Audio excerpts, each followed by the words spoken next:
So I think you already know, but this is Robert Nagle, the stunt coordinator for Ford versus Ferrari. Hi, everybody. Hello.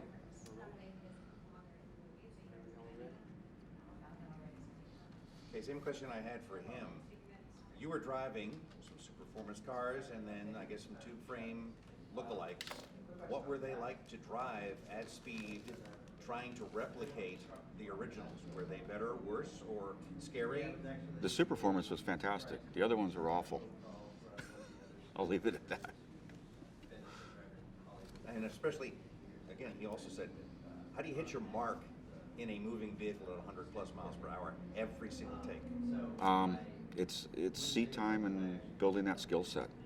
I can't tell you how to do it, but it's seat time and a skill set. I mean, once guys like Jeff already have the skill set to drive the car, but now it's getting them to understand how to get to that mark and hit it every time. What were some of the more challenging scenes to film and prepare stunts for? Stunt-wise, the most difficult one was where the car's tumbling, and we actually launched a shell. It wasn't a real car, but a frame of a car, and it had to land at a certain spot, and timing all of that out, because this thing's going about 300 feet before it hits the ground, and having cars in front, and then the camera car that it needs to land next to, and then traffic behind it, getting that all timed out was pretty arduous. And on top of that, we knew there was a danger that the camera car was in a very precarious spot. And on our second take, the car that was tumbled a few times and then suddenly righted itself and T-boned the camera car and sent him into a concrete wall. But we knew that was a possibility, so that car was built to be able to withstand that kind of impact. So how many times did that scene eventually? We had 2 takes, that was it. Yeah, after the second take, we were done. But we got it. So being this a movie about racing, was it very different from your other work that I guess you work in many other movies that are not, I mean you drive cars but they are not about racing, Right. It might be different. I think the biggest biggest difference is there's a bit of storytelling with the races, and they all have a different feel. From the Willow Springs race to the Daytona race to the Le Mans race. And so just trying to get them to have that different feel is probably the biggest difference. It's not just a car chase and cars wrecking and all that, but it's got to be something that marries to the narrative of the film to help move that all forward, and it needs to fit together. Watching movies these days and seeing everything as CGI, I know that there was a lot of practical effects in here. How do you feel about the fact that, thank goodness, we had real cars there? Only in the background did I guess they add some other stuff. You were doing the real stuff. Yes, I feel very strongly there's a world where the two can live together, and that's where it is. When your subject matter is practical and real, and it's kind of the peripheral is CG and manipulated and kind of enhanced, I think that all works very well together. But when your subject matter is all CG, I think at some point your eye knows the difference. You can't really point to it, but your eye kind of knows the difference. And for me, it takes me out of the story. Did you feel there was a bit of perhaps added pressure for authenticity with this film based on the nature of it? It's obviously telling a real story, and there are going to be a lot of people who want it to be as authentic and historically accurate as possible, perhaps compared to some of the previous films that we've worked on. Yeah, I mean, it's funny. There's a little bit of that helps kind of build a roadmap for where it needs to go. Because for the Le Mans race, there were specific events that happened that we wanted to keep in there, but we wanted to kind of enhance that a little bit and add a little bit to it. But we can't be 100% accurate. It's not a documentary. We want to keep it exciting, but I did want to stay with some of those key points that did happen during the race. And working with the actors you were working with, Matt Damon especially, did you get a sense for their appreciation of racing and of the story as filming went on?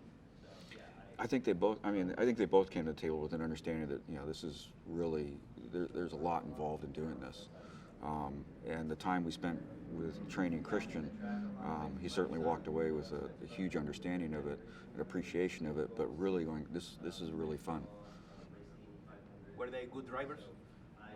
Christian was a fantastic driver, hands down the best actor I've trained so far.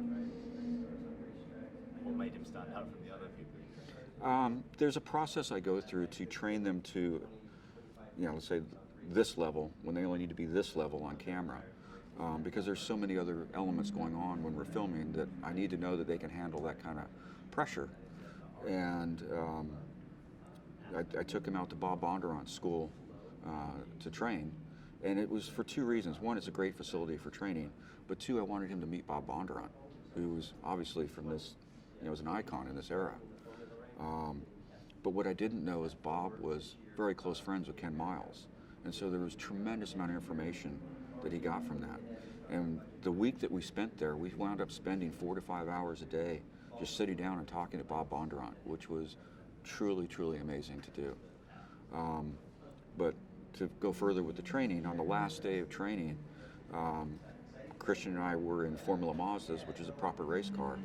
And my test is to see how much I can pressure the actor or student to start making them make mistakes, where basically now they're paying attention to what I'm doing and not driving their own car. And he never, ever bobbled once. His aptitude and focus is phenomenal. Did you and the actors look at footage of the real thing to plan how scenes would go to be accurate when necessary? I mean, did they look at the driving styles? Did they look at the placement of cars from original footage and photos? No.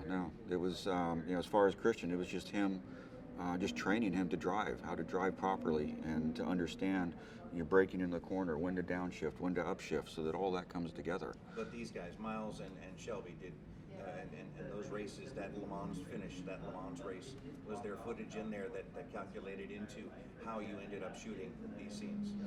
Only as far as just the storytelling. I mean, even the way we did the finish is slightly different than it actually happened, but it kind of has to drive that narrative that James Mangold needed.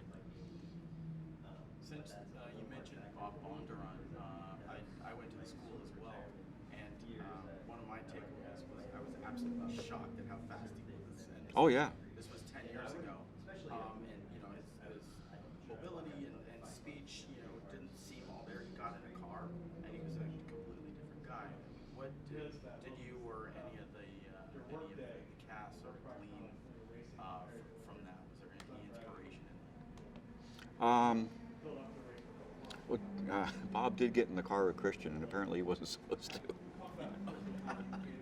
Yeah, you can't stop him, right?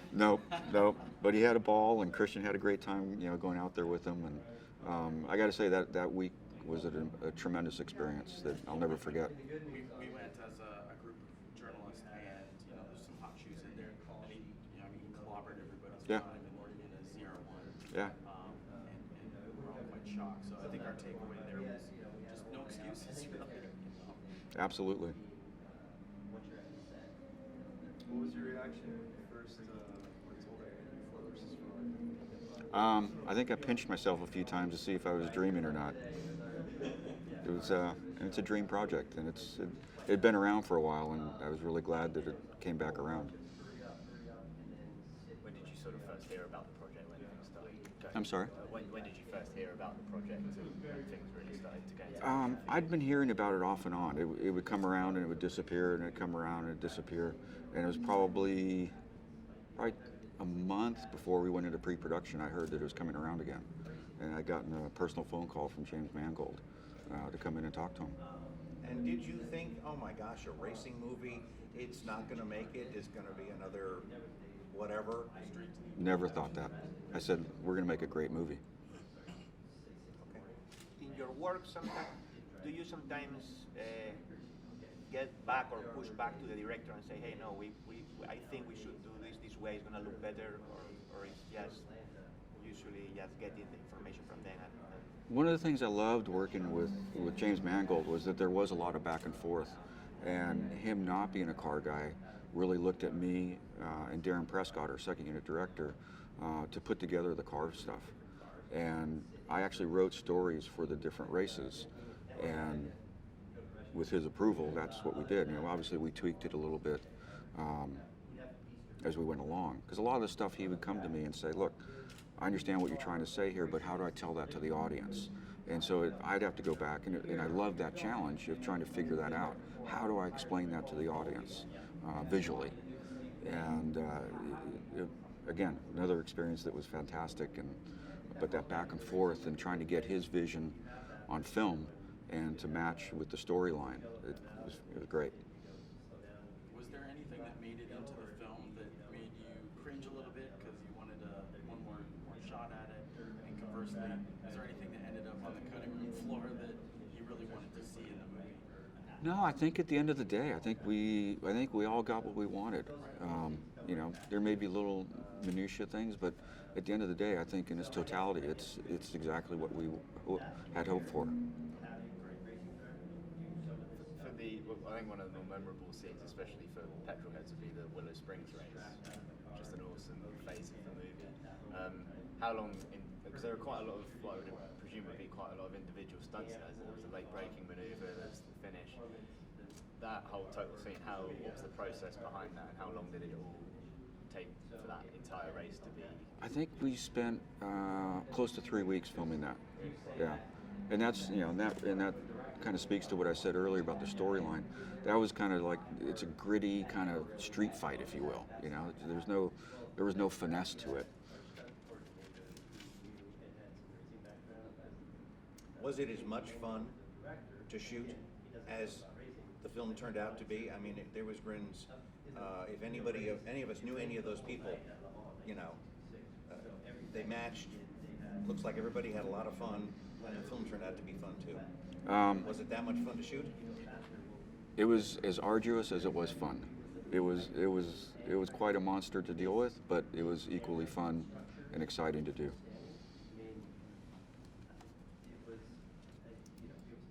Had you done another film with so much like driving? Not like this, no. I'd love to do another one. Do you do any other stunt or only related with cars? Most of what I do is car stuff. I have no desire to jump off a building or. Robert, could you talk about a little bit about, fast forward to this type of racing and the changes, from the 1960s to today, and the technical level of proficiency and things like that? I mean, to me, the biggest difference are the safety factors. The attrition rate of drivers from this era was tremendous. I mean, a lot of guys didn't retire. It was obviously getting better by this time, but it was still not great. When these guys jumped in the car at the start of the Le Mans race, they didn't put their seatbelts on. They jumped in, hit the ignition, and off they went. They put their belts on 3 or 4 laps in when things have settled down a little bit while they're going down the Mulsanne Straight at 200 miles an hour. So things like that wouldn't happen today. And the sheer safety factors in the cars of today versus this, there's no comparison. You personally, how much have you followed endurance and sports car racing? Have you always been a fan of kind of the sport? I've always been a fan. Unfortunately, I've gotten very busy in my work and I don't follow it as much as I used to.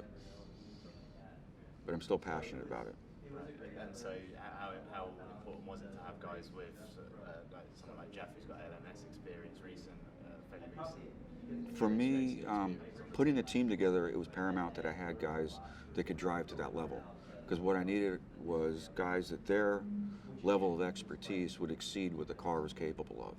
So I'm not being held up by somebody that can't drive to the same level. And the whole team did an amazing job.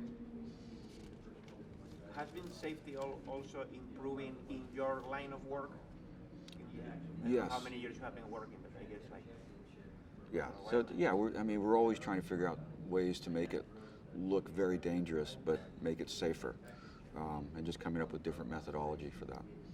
So you think it's safer now your work than 20 years ago, or? It is, and I think part of it is going back to where we can do some big stunts, but be able to keep it on an edge and then play with the CG a little bit on the peripheral of that and really get it to the next level.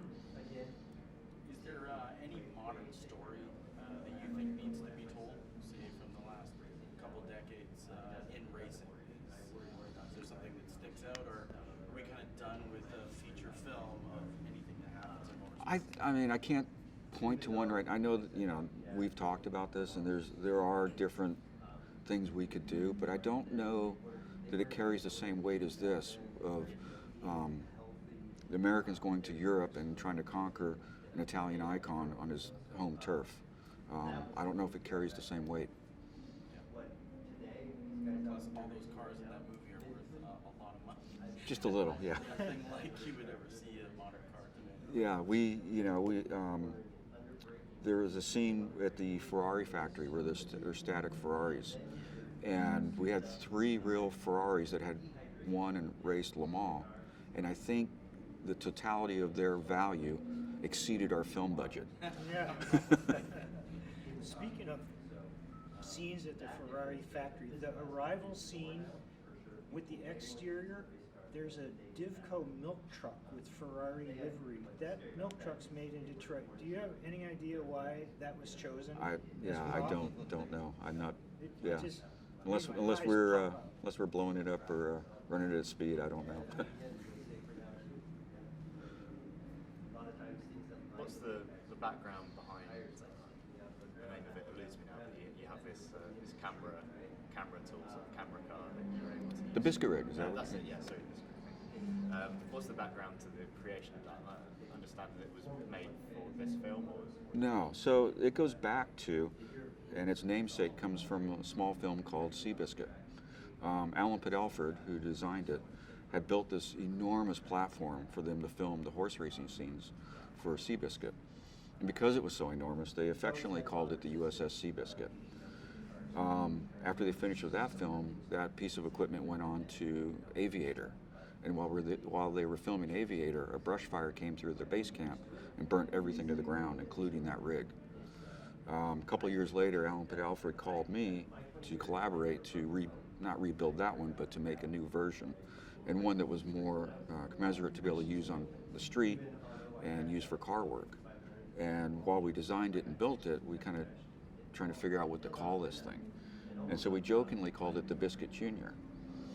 But it stuck, and it stuck because of the namesake and the story that goes with it is more fitting than, oh, it's the super whammy rig. Because everybody asks, well, why is this a biscuit rig? This doesn't make any sense. And so I'll explain the story to somebody in the morning, and by that afternoon, I'll hear 3 or 4 people telling the story, going, hey, you know why this is a biscuit rig? And they'll tell the story. So I think that's far more appropriate. So, if you don't mind me asking, how much does it cost to be able to build something like that? It's such a bespoke. I think to build that's probably somewhere between $250,000 $1 million or $500,000. I mean, it's a substantial machine, and the engineering that's gone into it to perform the way it does. I basically say it'll outrun most cars with a real car attached to it. Its performance level is amazing. And so was that used in the vast majority of stunts that you? yeah, so almost all the scenes you see with Christian in the middle of the race scenes. I mean, we've got race cars dicing around him. He's on that rig. He's in a car, but that car, whether it's an empty shell, what we call a buck, or we have an actual car strapped onto the bed of this thing, that's what he's in. But like I said, you can see the performance of it because it fits and matches the cars that are there around it. Yeah, I was going to say, how fast can it get up to? The one we use in this film, 150. Yeah, it's. Now, was that the same camera rig that had the GT40 nose on it for some of the scenes, or did you have another? That was a separate rig that they built for that, which is kind of just a stretched out version of a GT40. Then we put a driver position up high and behind, but that was for looking forward. Normally we could use that on the biscuit rig, but because the GT40 is so low, once it was mounted on the biscuit rig, you couldn't look forward because then you would see the engine from the biscuit rig. But really wanted to see Christian, so we're looking back, and it worked phenomenal for that. Do you have any sort of indicator that your line of work is regenerating a lot of new talent coming in, or is it all going the way of CGI? Stunts are There's a push from both sides. There's a push for the CG side. and there's a push for wanting to do it as practical as possible. It's hard to say where it's going to go. In a world now where everyone's more, infatuated with the faster cars, personally for you, do you like the fastest, best performing car, or would you rather one that sings to you, is a little bit slower, but you enjoy the feeling? I like a fast car. I like horsepower. Can never have enough.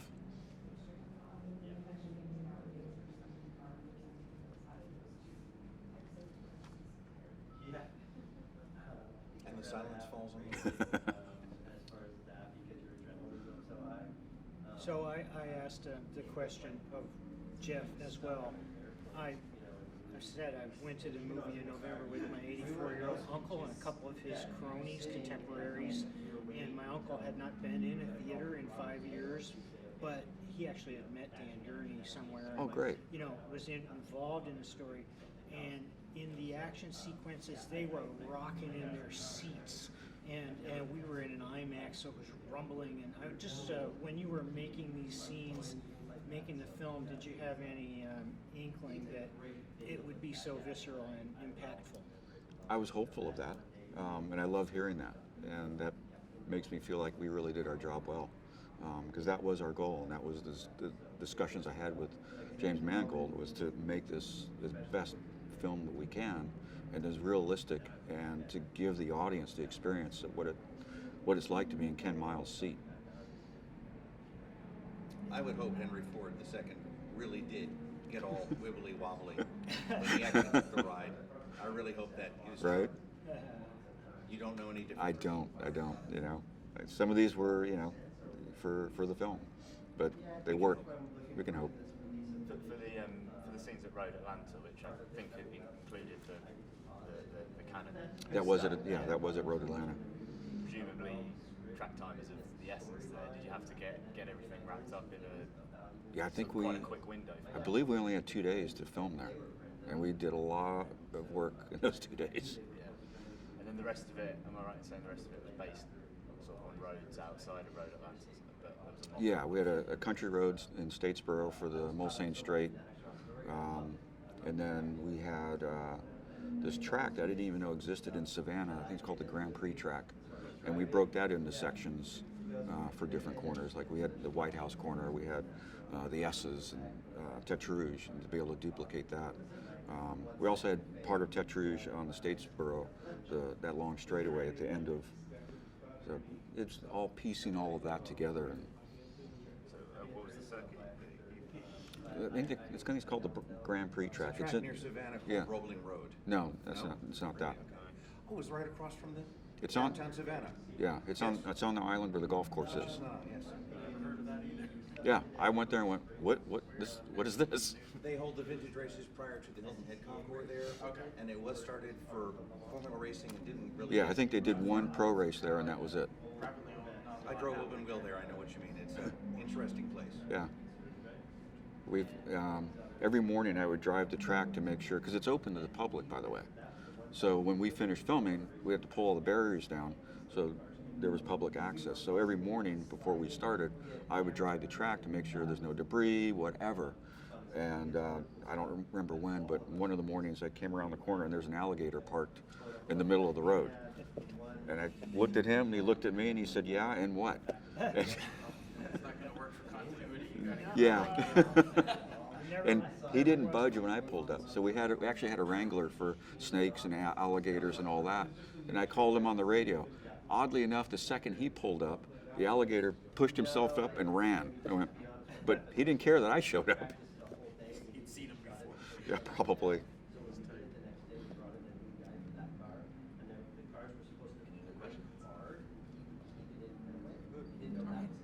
Yeah, it was a business park when I drove it in an open wheeler with the Hayabusa engine. Nice. They had torn up a section of the track and paved it with gravel, and it kept on breaking up and right before a left-hander going into the pit complex.